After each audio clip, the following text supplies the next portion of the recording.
నేను మీ సంధ్యాని. నేను చాలా బాగున్నాను. మీరు కూడా బాగుండాలని మనస్ఫూర్తిగా కోరుకుంటున్నాను. ఈరోజు గోంగూర కోడిగుడ్లు కాంబినేషన్ తోటి కర్రీ ఎలా చేయాలో చూద్దామండి. ఒక్కసారి ట్రై చేస్తే మళ్ళీ మళ్ళీ తినాలనిపించే టేస్టీగా ఉంటుందండి ఈ కర్రీ.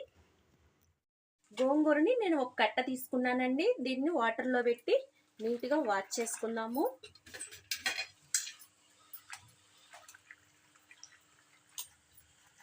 ఇప్పుడు మనం దీన్ని నీళ్ళన్నీ పిండేసి ఒక బాండీలో పెట్టుకుందాము.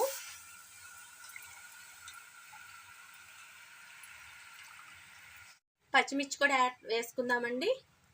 గోంగూర కొంచెం పుల్లగా ఉంటుంది కాబట్టి కొంచెం పచ్చిమిర్చి ఎక్కువ పడతాయి. దీన్ని మనం ఉడకబెట్టుకుందాము. ఇక్కడ నేను ఎగ్స్ బాయిల్ చేసి పెట్టుకున్నానండి. దీన్ని ఒలుచుకుందాము. ఇలా ఉడకాలండి. గోంగూర అంతా మెత్తగా అయిపోవాలి. మరొకసారి మూత పెట్టుకొని మెత్తగా ఉడకబెట్టుకుందాము. ఇలా ఉడకాలి. ఇప్పుడు దీన్ని తీసి మనం పక్కన పెట్టుకుందాము. స్టవ్ మీద మరో బాండీ పెట్టుకుందాము. ఇప్పుడు దీంట్లో 4 టేబుల్ స్పూన్ ఆయిల్ యాడ్ చేద్దాము. ఆయిల్ వేడెక్కినాక కొంచెం ఆవాలు, పచ్చెనగపప్పు, కొంచెం జీలకర్ర వేసుకోవాలి. అవి వేగాలండి దోరగా. ఆవాలు, పచ్చెనగపప్పు వేగాయండి. ఇప్పుడు మనం సన్నగా కట్ చేసి పెట్టుకున్న ఆనియన్స్, కరివేపాకు యాడ్ చేసుకోవాలి. ఇవి కూడా లైట్గా వేయించుకుందాము. కొద్దిగా సాల్ట్ వేసుకుందాము మన రుచికి తగినట్టు. ఆనియన్స్ వేగేలోగా మనం ముందుగా ఉడకబెట్టుకున్న గోంగూరని మిక్సీ పట్టుకుందాము.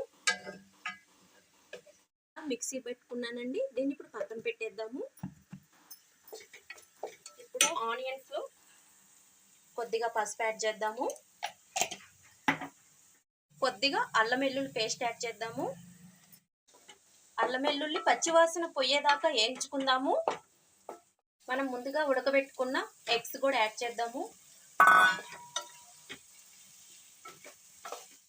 ఎగ్స్ కూడా ఆయిల్లో ఫ్రై అయ్యాయి కదండి. ఇప్పుడు మనం ముందుగా ఉడకబెట్టుకున్న గోంగూర పేస్ట్ని కూడా వేసుకున్నాము. ఇప్పుడు వీటన్నిటిని కలపెట్టుకుందామండి. 10 to 15 మినిట్స్ గోంగూరని ఆయిల్లో ఉడకనిద్దాము. ఇప్పుడు మనం మిక్సీ పట్టుకున్న జార్లోనే కొద్దిగా వాటర్ యాడ్ చేసి దీంట్లో పోసుకుందామండి. వీటన్నిటిని ఒకసారి కలపెట్టాలి. కొద్దిగా ధనియాల పొడి యాడ్ చేద్దాము.